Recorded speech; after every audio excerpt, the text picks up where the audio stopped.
Assalamualaikum warahmatullahi wabarakatuh. Hari ini kita akan masuk kepada materi tentang farmakokinetika obat.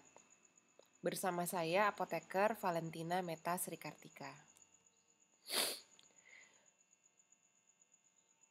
Kita review lagi pertemuan sebelumnya bahwa fase kerja obat di dalam tubuh itu melingkupi fase farmasetika, farmakokinetika, dan juga farmakodinamika. Di mana fase farmakokinetika obat itu melingkupi perjalanan obat di dalam tubuh, yaitu ATME, absorpsi, distribusi, metabolisme, dan juga ekskresi. Ini kita review lagi gambar ini. Jadi, di mana fase farmakokinetika itu, seperti yang sudah saya jelaskan di pertemuan sebelumnya, fase farmakokinetika dimulai ketika obat sudah masuk ke dalam tubuh. Bagaimana obat masuk ke dalam tubuh? Bagaimana obat masuk dari tempat diberikannya menuju ke peredaran darah, itu termasuk fase absorpsi. Bagaimana obat dari peredaran darah menuju ke tempat aktifnya atau tempat kerjanya, itu melingkupi fase distribusi. Bagaimana proses eliminasi obat dari dalam tubuh untuk dibuang keluar tubuh, melingkupi proses metabolisme dan juga ekskresi. Nah, di sini yang disebut dengan fase farmakokinetika. Sebelumnya saya jelaskan dulu mengenai jendela terapi obat. Pertemuan sebelumnya saya sudah membahas tentang ketika obat masuk dalam jendela terapinya maka dia memberikan efek, tapi ketika obat keluar dari jendela terapinya maka obat tersebut mulai memberikan efek samping atau efek yang tidak diinginkan. Bisa kita lihat bersama-sama di layar. Obat ketika berhasil diabsorpsi kemudian didistribusikan di dalam tubuh, untuk dapat mencapai efeknya, dia harus mencapai kadar minimalnya di dalam darah. Namun, diharapkan kadarnya di dalam darah itu tidak melebihi kadar minimal untuk menjadi toksik, agar tidak timbul efek toksik obat. Maksudnya seperti apa? Di sini kita lihat gambar yang ada pada slide itu adalah ilustrasi kurva perbandingan antara waktu obat dalam proses farmakokinetika tadi, jadi mulai dari absorpsi sampai dieliminasi, dibandingkan dengan konsentrasi obat di dalam darah. Mungkin ini kalau kurvanya lebih tepat kalau contohnya obat itu diminum secara oral ya. Jadi awal-awal obat diminum secara oral pasti masuk ke dalam fase absorpsi. Jadi kadarnya di dalam darah dari yang kecil dulu, kecil meningkat karena obatnya makin lama makin banyak diserap. Nah, saya ubah pen dulu. Nah, ini bagian yang hijau ini adalah batas jendela terapi obat. Jadi ketika obat mulai diabsorpsi, mulai naik kadarnya, kemudian menyentuh bagian batas bawah ini, kita sebut saja ini garis A, ini garis B, maka obat tersebut mulai menyentuh konsentrasinya yang minimal untuk menimbulkan efek. Nah, di sini mulai di jendela terapinya. Nah, ini jendela terapinya mulai, obat mulai menimbulkan efek, makin banyak diabsorpsi, makin naik lagi kadarnya obat dalam darah, sampai obat tersebut mencapai puncaknya.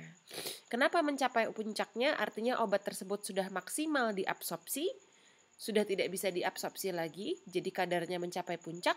Kemudian kalau sudah habis diabsorpsi, maka obat sambil didistribusikan sambil memasuki fase metabolisme dan juga ekskresi, di mana itu termasuk proses eliminasi obat, sehingga kadar obat di dalam darah akan menurun. Menurun lagi seiring dengan berjalannya waktu, obat dieliminasi lagi sehingga kadarnya menurun. Maka dia sampai di batas A lagi, di batas minimal obat berefek. Dia turun lagi artinya dia sudah tidak berefek lagi. Makanya obat itu kerjanya ada durasi. Tidak bisa kita minum obat kemudian selama-lamanya obat itu akan ada efeknya. Tidak. Dia akan mencapai kadar puncak ketika sudah maksimal diabsorpsi, kemudian akan turun karena adanya proses eliminasi. Bagaimana supaya menjaga agar obat itu selalu ada efeknya di dalam darah. Minum obat lagi. Makanya obat tidak diminum satu kali saja, tapi misalnya 1 kali sehari, 2 kali sehari, 3 kali sehari. Itu berdasarkan perhitungan supaya kadar obat dalam darah itu ketika obat yang misalnya minum jam 8 pagi ini ya, jam 8 pagi sudah mau habis efeknya, kemudian obat yang diminum jam 2 siang. Ini misalnya obat yang diminum jam 2 siang, mulai diabsorpsi masuknya.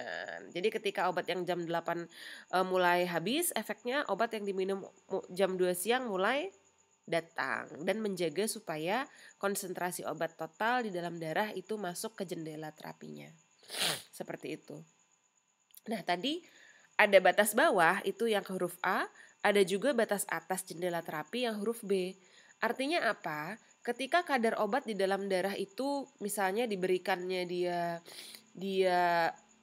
dosisnya terlalu tinggi, atau sebelum obatnya dieliminasi udah diberikan obat lagi, jadi obat itu penumpuk atau terakumulasi dari dalam tubuh sehingga konsentrasi totalnya melebihi batas B ini, keluar dari jendela terapi, maka obat akan masuk ke daerah yang diarsir atau diwarnai merah ini, mulai bertembus batas obat mulai memberikan efek samping.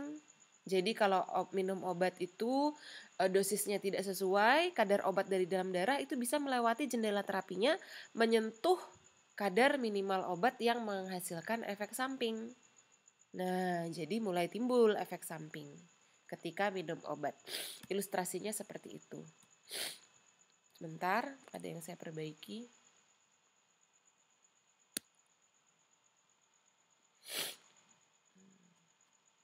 Nah, ini. Nah, ini ilustrasi dari jendela terapi obat, tapi kurvanya ini kurva log, jadi jadi kita perhatikan sumbu Y-nya ini adalah jumlah responden, karena untuk menentukan berapa dosisnya obat berefek, berapa dosisnya obat toksik, itu pasti kita menggunakan penelitian klinis ya. Penelitian praklinis maupun klinis. Nah, kalau ini jendela terapinya, obat mulai berefek, di sini obat mulai menghasilkan efek toksik. Ini garis batasnya. Jadi jendela terapinya ini ketika obat dikonsumsi mencapai batas ini, dari kiri ya Bu, Bapak bacanya, dari kiri sampai ke garis biru itu mulai memberikan terapi, tapi kalau makin banyak lagi konsentrasinya ke kanan. Ke kanan lagi mulai menyentuh garis merah, maka dia mulai menimbulkan efek toksik. Nah, ilustrasinya seperti apa? Misalnya obat morfin. Nah, kadang kan di pengobatan gigi mungkin ada digunakan morfin untuk nyeri yang sangat hebat. Nah, morfin ini digunakan untuk mengurangi persepsi nyeri, jadi membantu mengatasi nyeri. Ketika diberikan pada dosis yang semestinya, dia akan mencapai, ini ya tadi ya kurvanya, di sini efek, di sini kurva log, di sini sumbu Y efek, sumbu X dosis. Nah, dia kan baik itu karena dosisnya meningkat atau durasinya terlalu sering, maka dia akan mencapai atau efek tidak mengusan. Nah, jadi kalau ilustrasinya, tapi apabila diberikan dosisnya berlebihan karena misalnya dosis yang digunakan terlalu banyak atau terjadi penyalahgunaan, timbullah efek toksik, di mana efek toksik morfin di sini adalah depresi pernafasan. Nah itu ya Bu, Bapak gambaran antara kadar obat versus jendela terapinya. Jadi supaya aman, obat itu dikonsumsi harus berada pada jendela terapinya. Kalau terlalu sedikit, dia akan berada di level subterapi. Yang warna kuning ini, dia ketika diabsorpsi, misalnya efeknya cuma sampai sini ya tidak berefek, karena kalau mau berefek ini harus melewati ini kadarnya. Ya. Jadi harus diminum sesuai dengan dosisnya, sesuai dengan frekuensi yang memang dianjurkan dari hasil penelitian-penelitian sebelumnya. Nah, kita masuk ke fase pertama dalam farmakokinetik, itu adalah absorpsi obat. Jadi absorpsi obat ini prinsipnya obat kecuali dalam bentuk topikal yang dioleskan untuk bagian luar, harus memasuki peredaran darah untuk dapat didistribusikan ke tempat aksinya. Kalau misalnya kemarin sakit gigi ya tempat gigi, pusing sakit kepala ya kepala. Jadi sebelum bisa diedarkan di peredaran darah, obat itu harus memasuki dulu peredaran darah. Nah, proses masuknya obat di peredaran darah itu sampai ke peredaran darah itu dinamakan absorpsi. Jadi misalnya oral ya dari dikonsumsi ditelan lewat mulut sampai dia berhasil masuk ke peredaran darah, itu proses absorpsi obat. Ya. Nah, bagaimana obat bisa diabsorpsi? Bagaimana kalau kita mengkonsumsi obat atau menghirup obat inhalasi, itu bagaimana obat itu bisa masuk ke peredaran darah? Nah, obat dapat diabsorpsi dari tempat diberikan sampai ke peredaran darah apabila telah menembus penghalang tubuh atau barier. Jadi, sel-sel dalam tubuh kita di mana obat itu diberikan itu ada sel-sel penghalang atau barier.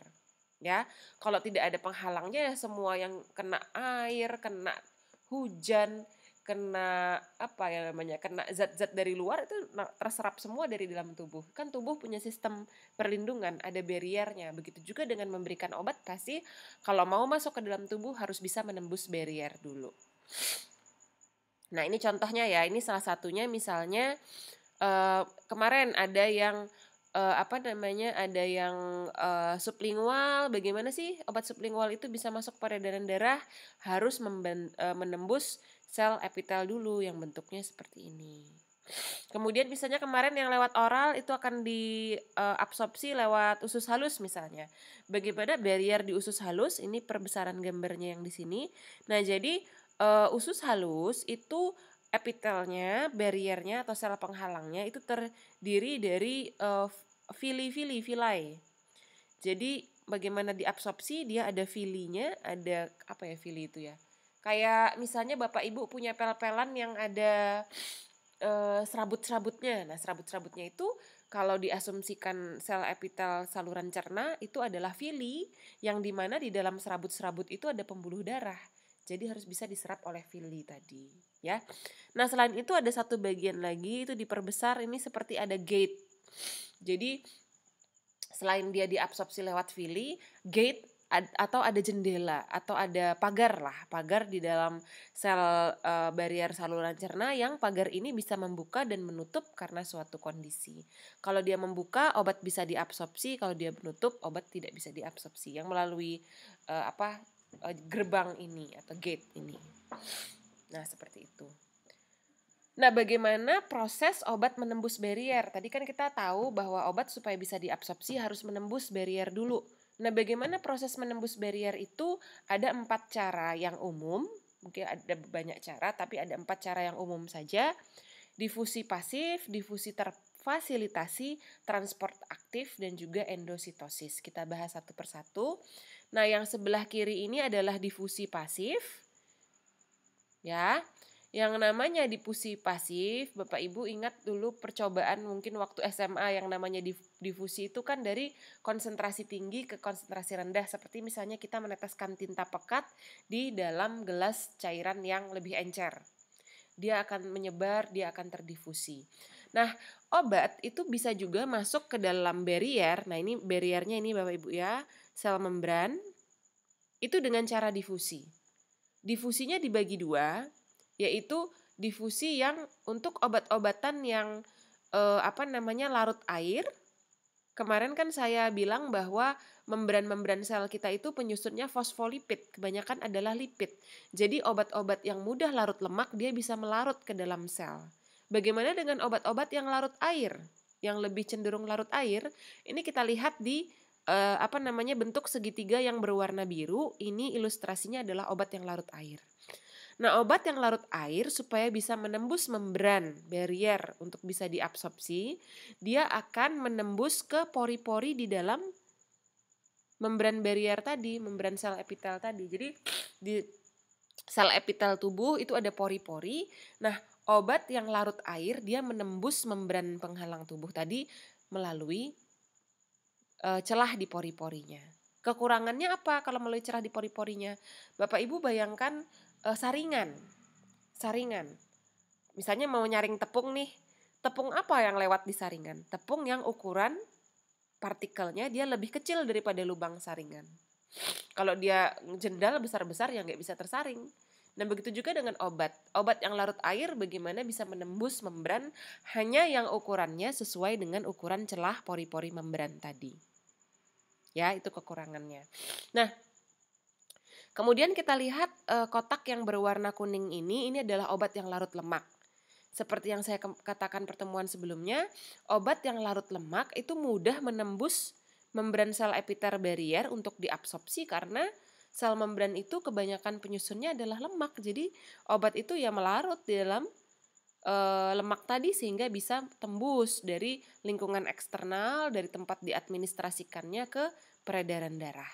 Ya, itu adalah difusi pasif. Proses yang kedua adalah difusi terfasilitasi.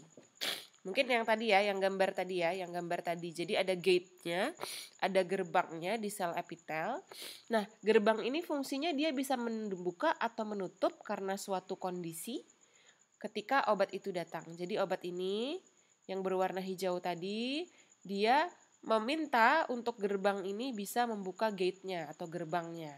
Ketika dibuka, obat bisa masuk, maka dia masuk ke dalam peredaran darah. Kalau ini lingkungan tempat diabsorpsi, kalau ini peredaran darah. Nah ini namanya difusi terfasilitasi.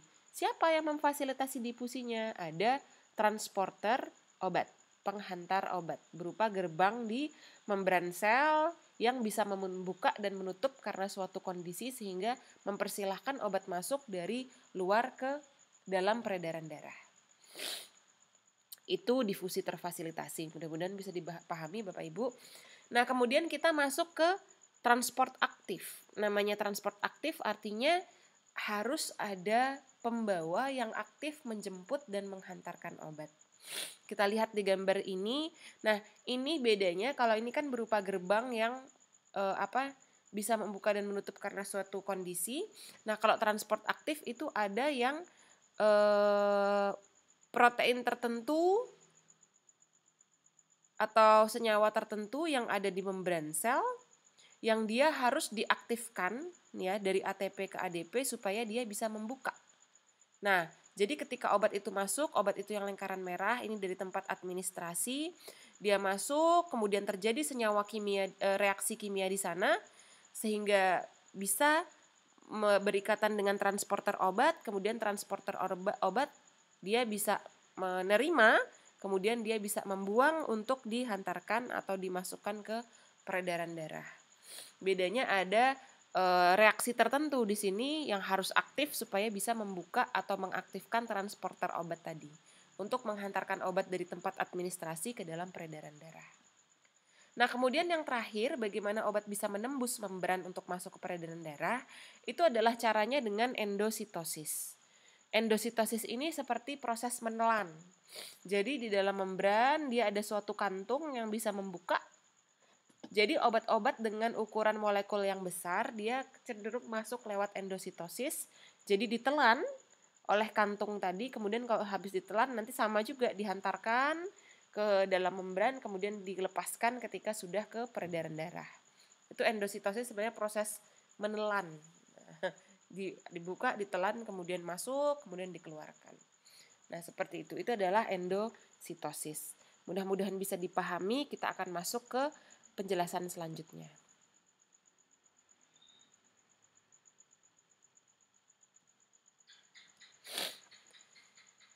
Nah, ini nanti kalau kita sudah masuk ke distribusi, saya edit lagi sedikit.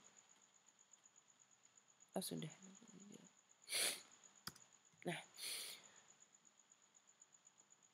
Nah, kemarin kita sudah belajar, saya ada menyinggung tentang bioavailabilitas obat. Ya, bioavailabilitas obat adalah berapa konsentrasi obat yang diberikan secara oral. Nah, kemarin kita sudah membahas tentang apa perbedaan absorpsi obat ketika dia diberikan secara intravena. Intravena ini digambarkan oleh kurva yang berwarna biru versus kurva yang berwarna merah ketika diberikan secara oral. di sini sumbu X-nya adalah waktu, sumbu Y-nya adalah konsentrasi, sama seperti tadi kita membahas jendela terapi ya. Jadi kita lihat bioavailabilitas obat oral itu puncaknya hanya sepersekian dari obat ketika diberikan secara intravena. Kemarin kita sudah sepakat bahwa obat yang paling cepat memberikan efek itu adalah intravena, obat yang paling banyak berada konsentrasinya di dalam darah itu juga adalah intravena. Nah, bioavailabilitas atau ketersediaan hayati adalah seberapa banyak obat tersebut ketika diberikan di oral, seberapa banyak kadarnya di dalam tubuh ketika diberikan secara oral dibandingkan ketika dia diberikan secara intravena. Artinya ya berapa persen obat tersebut bisa diserap di dalam tubuh, kapasitas maksimumnya. Karena kalau maksimum kan itu yang intravena. Nah, kalau yang bioavailabilitas itu adalah perbandingan, kalau dia diberikan secara oral seberapa banyaknya, seberapa persen banyaknya obat tersebut bisa terserap atau bisa berada di dalam peredaran darah jika dibandingkan dengan intravena. Ya, itu namanya bioavailabilitas. Kenapa ada bioavailabilitas? Kita sudah bahas juga kemarin, karena obat yang diabsorpsi atau dikonsumsi lewat oral, lewat mulut, dia akan pertama harus bisa memecah dan terlarut dulu di lambung atau di usus halus, kemudian harus bisa menembus membran lambung usus halus. Itu yang pertama, menembus barier dulu. Yang kedua adalah sebelum masuk ke dalam jantung, obat itu masuk ke dalam hati dulu dan mengalami metabolisme lintas pertama. Sehingga dia belum ke sirkulasi sistemik, dia belum diedarkan ke dalam darah, belum menuju gigi misalnya untuk menimbulkan efek mengurangi nyeri gigi, dia sudah di metabolisme dulu di hati. Sudah berkurang kadarnya. Nah, itu yang dinamakan metabolisme lintas pertama. Oleh sebab itu, kadar obat ketika diberikan secara oral, dia tidak akan setinggi kadar yang diberikan secara intravena. Kita sudah bahas juga dalam gambar kemarin, kalau intravena dia langsung masuk ke peredaran darah sehingga kadarnya langsung maksimal, langsung tinggi, dan juga efeknya pun paling cepat. Nah, ini kenapa obat yang diberikan secara oral dia di metabolisme dulu? Karena di dalam usus halus, di dalam lambung itu ada yang namanya vena portal. Vena portal itu ya pembuluh darah yang menghubungkan antara saluran cerna ke hati. Padahal hati itu adalah organ pemetabolisme. Jadi sebelum obat itu berefek dihantarkan ke jantung, dari jantung untuk ke seluruh tubuh, dia mengalami metabolisme lintas pertama dulu. Ya, sehingga kadar obat oral itu tidak bisa optimal karena di intestinal, di saluran pencernaan itu yang namanya vena portal. Nah, seperti ini. Ini seseorang minum obat, pasien minum obat, maka dia melarut, memecah di gastrointestinal, lambung dan juga usus halus. Kemudian kalau berhasil masuk ke pembuluh darahnya mengantarkan dia ke hati. Jadi di metabolisme lintas pertama dulu ke hati, kalau sudah baru ke jantung, ya, baru ke seluruh tubuh sistemik. Nah, sekarang bedanya kalau yang sebelah kanan dia diberikan secara intravena, lewat langsung pembuluh darah. Kalau lewat langsung pembuluh darah, dia langsung kita ikuti panahnya, dia langsung ke jantung untuk dipompa ke systemic circulation seluruh tubuh untuk sampai ke tempat di mana obat tersebut dibutuhkan.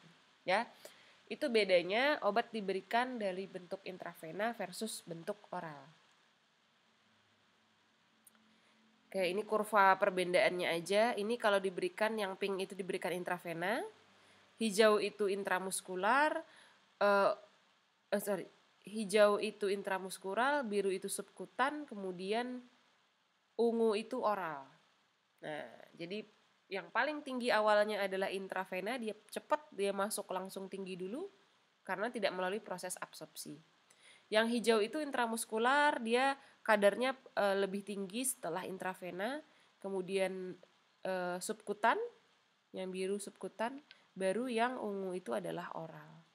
Kalau kita lihat untuk oral mencapai puncaknya pun lebih lama dibanding yang subkutan, dibanding yang intramuskular. Ini kan adalah waktu ya, sumbu X-nya adalah waktu, sumbu Y-nya adalah konsentrasi. Jadi yang paling cepat itu adalah intravena, yang paling tinggi kadarnya itu juga adalah intravena. Seperti itu cara membacanya. Kita istirahat dulu 2 menit supaya bisa refresh lagi, supaya bisa konsentrasi lagi.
Baik, kita masuk ke dalam materi selanjutnya. Nah, ini faktor-faktor obat yang mempengaruhi absorpsinya pada saluran cerna. Memang ini banyak tulisan di sini Bapak Ibu, tapi yang perlu dilihat itu hanya yang kotak di sini. Jadi ketika obat tersebut dikonsumsi secara oral, nah, apa yang terjadi? Ya, apa yang mempengaruhi seberapa cepat obat tersebut, seberapa banyak obat tersebut diabsorpsi ketika dikonsumsi oral? Itu yang pertama adalah formulasinya. Ya, kita ingat bahwa obat itu harus bisa larut, harus bisa hancur di dalam saluran cerna. Jadi formulasi yang membuat obat tersebut cepat larut, cepat hancur di saluran cerna, maka obat itu mudah juga diabsorpsikan. Itu yang pertama, yang pengaruhnya adalah formulasi. Yang kedua adalah stabilitas kepada asam dan juga enzim. Jadi di saluran cerna itu ada asam lambung, ada enzim-enzim yang siap untuk merombak obat. Jadi obat yang stabil, yang tidak rusak oleh adanya asam lambung dan enzim, maka dia bisa diabsorpsi dengan optimal. Kemudian adanya motilitas dari saluran cerna. Motilitas itu adalah pergerakan di saluran cerna. Maksudnya apa? Misalnya obat itu diabsorpsinya di usus halus, maka lebih cepat dia sampai ke usus halus, lebih cepat motilitas saluran cerna untuk menghantarkan obat sampai ke usus halus, lebih cepat juga obat tersebut diabsorpsi. Ya. Lebih lama waktu tinggalnya di usus halus, lebih lama juga waktu untuk obat diabsorpsi. Nah, jadi kondisi-kondisi fisiologis yang menyebabkan gerakan motilitas saluran cerna itu lambat, terhambat, itu lambat juga menghantarkan obat ke saluran gastrointestinal, atau juga misalnya minum obat-obat lain yang mempercepat obat tersebut untuk berada di lambung sehingga langsung ke usus halus sehingga banyak diabsorpsi, itu bisa mempercepat absorpsi obat juga. Jadi tergantung motilitas saluran cerna. Kemudian adanya makanan di dalam perut. Artinya kalau obat tersebut dikonsumsi dengan makanan mayoritasnya, maka absorpsinya akan lebih lambat. Kenapa? Yang pertama karena cairan dalam lambung yang dipakai untuk memecah dan melarutkan obat itu harus berbagi dengan cairan untuk memecah dan melarutkan makanan, sehingga absorpsi obat menjadi kurang optimal. Atau juga keberadaan makanan itu di saluran pencernaan bisa merubah pH-nya. Nanti saya jelaskan pengaruh pH terhadap absorpsi. Kemudian yang ketiga adalah selain merubah pH, selain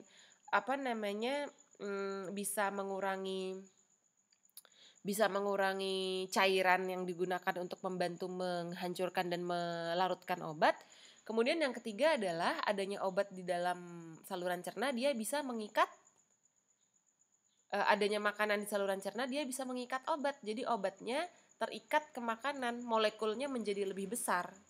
Ya, obat ketemu makanan, kemudian obat mengikat protein dari makanan, molekulnya menjadi lebih besar. Kalau molekulnya lebih besar, obat lebih sulit lagi untuk diabsorpsi.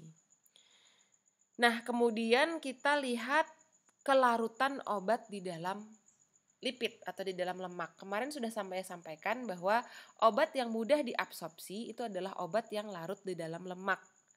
Nah, pengaruh pH tadi adalah obat yang larut dalam lemak itu adalah obat yang dalam bentuk tidak terionisasi.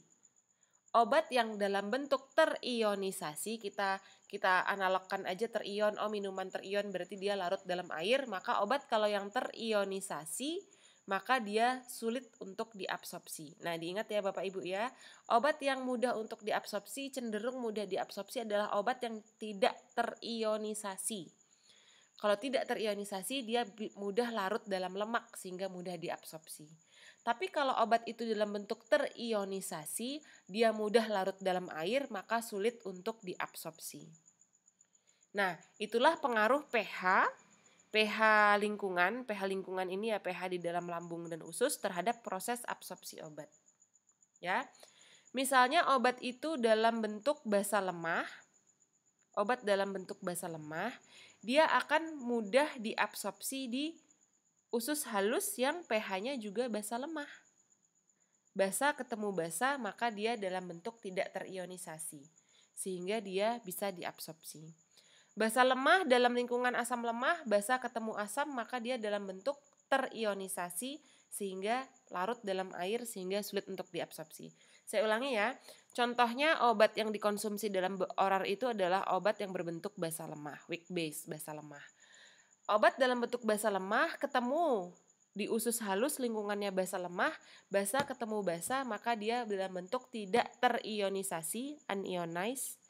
Bentuk tidak terionisasi maka larut dalam lemak sehingga mudah diabsorpsi. Tapi ketika obat yang dalam bentuk basa lemah tadi misalnya ketemu lingkungan yang asam lemah, contohnya adalah lambung, basa ketemu asam, maka dia dalam bentuk terionisasi, ionized. Nah, kalau dia terionisasi maka dia tidak bisa diabsorpsi karena dia sulit larut dalam lemak. Maka obat yang basa lemah itu banyak diabsorpsinya di intestinal atau di usus halus ya. Nah, tadi sudah diabsorpsi, sekarang kita masuk ke distribusi. Distribusi adalah proses penghantaran obat. Tadi kan sudah masuk ya, sudah berhasil masuk ke peredaran darah, sudah menembus membran atau barrier. Maka dia masuk ke peredaran darah untuk dihantarkan ke jaringan. Dia dipompa ke jantung, kemudian dihantarkan ke jaringan. Nah, salah satu faktor yang mempengaruhi distribusi obat, yaitu keberadaan obat, kelancaran obat untuk dihantarkan di dalam darah, itu adalah adanya keberadaan protein dalam plasma darah.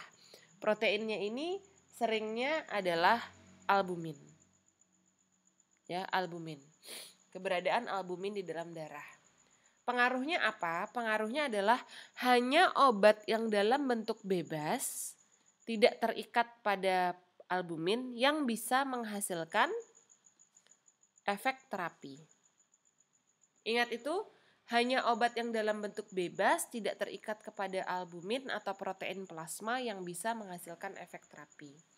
Nah, kita lihat gambarnya ya Bapak Ibu, kita lihat gambarnya di sebelah kanan ini.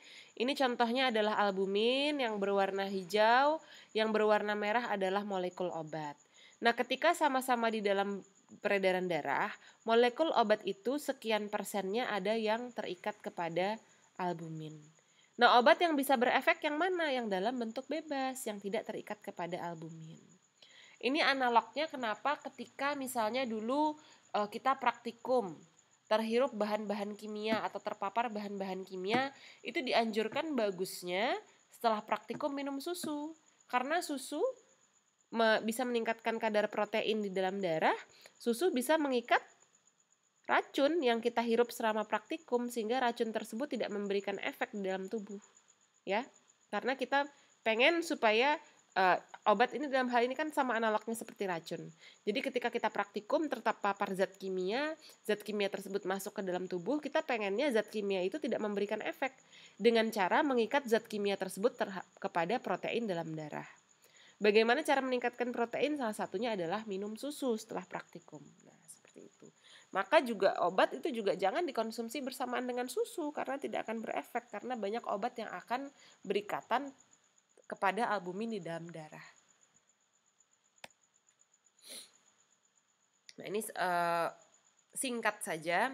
Tadi kan supaya obat tersebut bisa berefek, obat harus keluar dari peredaran darah ke tempat aslinya, ke tempat aksinya. Bagaimana cara obat keluar di dalam peredaran darah untuk masuk ke tempat aksinya? Dia harus menembus membran-membran. Misalnya dia mau obat tersebut mau efeknya ke otak. Ini kita lihat yang bagian kiri atas itu adalah kita lihat membran otak. Membran otak itu sangat rigid. Tidak ada celah-celahnya, hanya ada kecil di sini. Makanya tidak semua obat bisa menembus sistem saraf pusat, tidak bisa menembus otak. Nah, kita bandingkan dengan yang kanan ini. Yang kanan ini adalah jaringan dari jantung, banyak porinya. Kemudian ada juga beberapa gate, beberapa gerbang yang bisa menutup dan juga banyak pori-porinya sehingga juga obat juga bisa menembus untuk bekerja di jantung. Nah, kita lihat di hati. Sekarang kita bandingkan di hati. Di hati ini membrannya, barriernya sangat banyak lubang ya, sangat banyak lubang, kemudian juga gate-nya juga ada, artinya lebih mudah lagi obat untuk masuk ke dalam hati karena untuk di metabolisme. Nah, seperti itu. Yang paling sulit ya menembus otak karena kalau kebanyakan obat bisa menembus otak bisa berpengaruh terhadap kesadaran. Jadi makanya tidak semua obat bisa menembus atau punya pengaruh ke otak. Kita bandingkan dengan liver tadi banyak celahnya.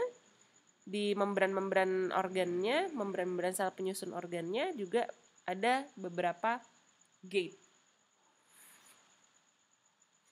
di sel endotelnya. Nah, kita sekarang masuk ke proses metabolisme obat.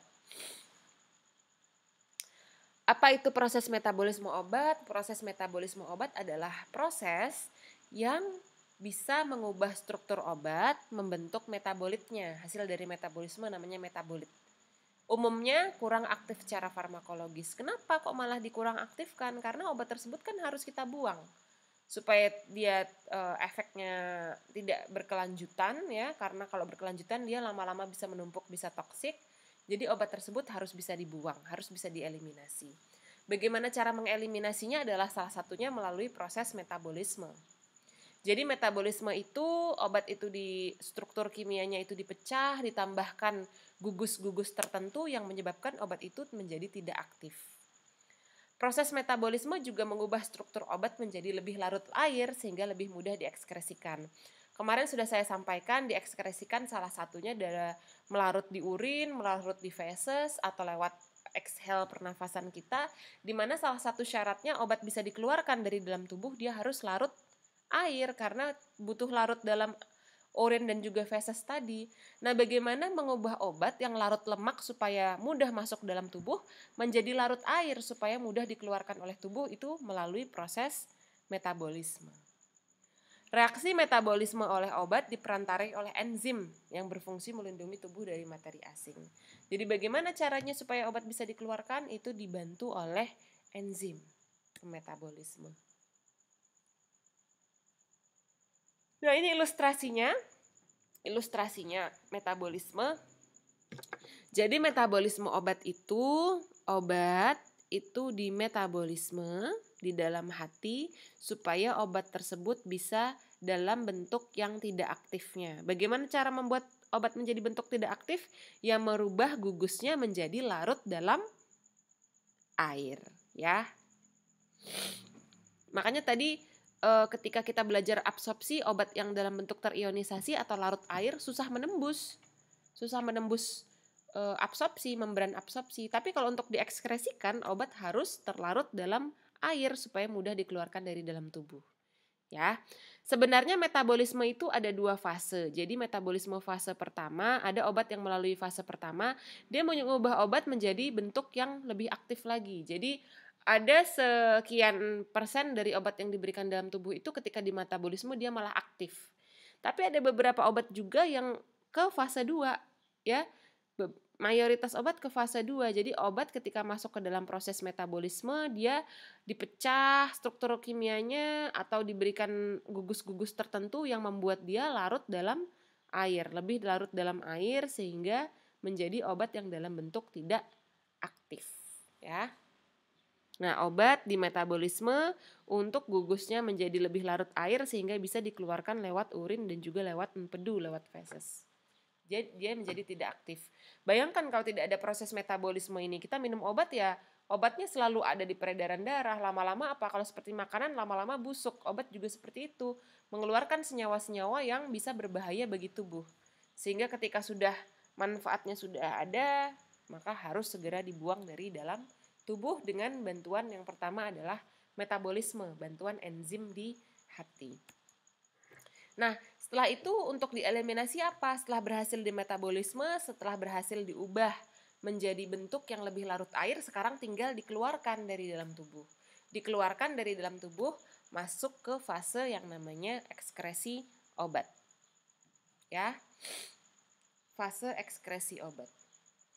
Proses ekskresi obat bersamaan dengan metabolisme adalah penting untuk menentukan durasi kerja obat dan kecepatan eliminasi obat. Jadi durasi obat selesai atau durasi obat sekian, misalnya 6 jam, karena setelah dia diabsorpsi dia harus di metabolisme dan ekskresi sehingga kadarnya menurun, dia tidak menimbulkan efek lagi, dia keluar dari jendela terapinya sehingga durasinya juga habis durasi obat tersebut. Itu karena adanya proses eliminasi oleh metabolisme dan juga ekskresi.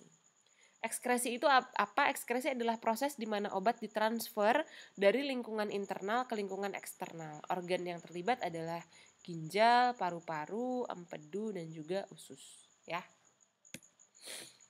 Nah, ini penjelasan bagian terakhir di proses ekskresi. Ini ada 3 bagian, ada 3 garis. Ini garis yang pertama, ini ketika obat di saluran cerna. Nah, ini bagian yang kedua, bagian sini ini adalah obat ketika dia di peredaran darah. Dan bagian yang paling kanan yang dibatasi oleh 2 garis ini adalah obat ketika dia di ginjal dan juga di paru-paru. Sekarang kita lihat. Kita hapus dulu.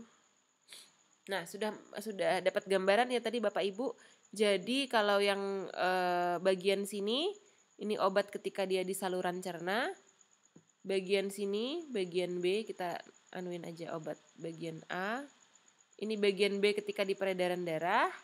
Kemudian yang bagian C ini adalah ilustrasi ketika obat di paru-paru dan juga di ginjal untuk diekskresikan. Nah, ketika obat, kita mulai dari sini. Obat per oral, dia masuk ke saluran cerna, dia mengalami penyerapan, dia berada di peredaran darah. Sekarang dia mau dikeluarkan. Pertama kita bahas pengeluaran lewat ginjal dulu. Obat akan melalui glomerulus ginjal, maka ingat tadi obat yang dalam bentuk terionisasi yang mudah larut dalam air. Kalau dia mudah larut dalam air berarti dia sukar larut dalam lemak. Nah, obat yang dalam bentuk terionisasi maka langsung akan diekskresikan melalui urin. Karena urin kita kan cairan. Jadi obat yang bisa melarut dalam air yang bisa diekskresikan. Nah, kemudian dalam tubulus ginjal ada juga proses obat yang diekskresikan melalui transport aktif. Artinya perlu suatu pembawa supaya bisa dikeluarkan di dalam tubuh. Tapi ada sekian persen juga obat yang direabsorpsi, dia tidak bisa dikeluarkan. Dia dalam bentuk tidak terionisasi, dia mudah larut dalam lemak sehingga sulit untuk melarut bersama urin. Akibatnya apa? Dia direabsorpsi, dia balik lagi ke peredaran darah. Ya. Jadi obat yang dalam bentuk larut lemak bisa keluar bisa kalau dibantu oleh transport aktif itu. Tapi kalau tidak dibantu oleh transport aktif untuk dikeluarkan maka dia akan direabsorpsi, masuk lagi ke dalam peredaran darah. Nah, bagaimana obat yang dikeluarkan melalui tinja? Obat yang dikeluarkan melalui tinja maka ekskresinya adalah melalui empedu. Dari hati ke empedu, kemudian ke empedu tadi obat hidrofilik. Hidro itu artinya air, fil itu artinya dia suka, maka obat tersebut kalau sudah lewat empedu di metabolisme tadi dia menjadi suka larut air, hidrofilik. Nah, kalau hidrofilik dia bisa dikeluarkan lewat tinja. Nah, tapi ada beberapa obat ketika dia sudah hidrofilik di saluran cerna, sudah siap untuk dikeluarkan, ketemu bakteri di dalam saluran cerna. Kan di dalam saluran cerna banyak bakteri-bakteri baik ya Bapak Ibu. Nah, bakteri itu bisa mengubah struktur obat yang hidrofil, suka larut dalam air menjadi lipofil, suka larut dalam lemak lagi. Akibatnya apa? Kalau suka larut dalam lemak ya di reabsorpsi lagi. Nah, ini yang dinamakan siklus enterohepatik. Ingat ya, nanti mungkin keluar di ujian siklus enterohepatik. Obat yang harusnya hidrofil dia bisa dikeluarkan lewat tinja, ketemu bakteri, diolah oleh bakteri, strukturnya menjadi lipofil. Lipo itu lemak, fil itu suka, obatnya menjadi suka lemak. Akibatnya apa tadi? Kalau suka lemak berarti dia direabsorpsi, masuk lagi ke dalam peredaran darah. Itu namanya enterohepatik, siklus enterohepatik. Nah, sekian penjelasan di fase farmakokinetik. Jadi kesimpulannya Bapak Ibu bisa baca sendiri. Fase farmakokinetik itu melingkupi absorpsi, distribusi, metabolisme, dan ekskresi. Sekian penjelasan dari saya. Semoga bermanfaat, semoga bisa diterima dengan baik. Saya tutup. Assalamualaikum warahmatullahi wabarakatuh.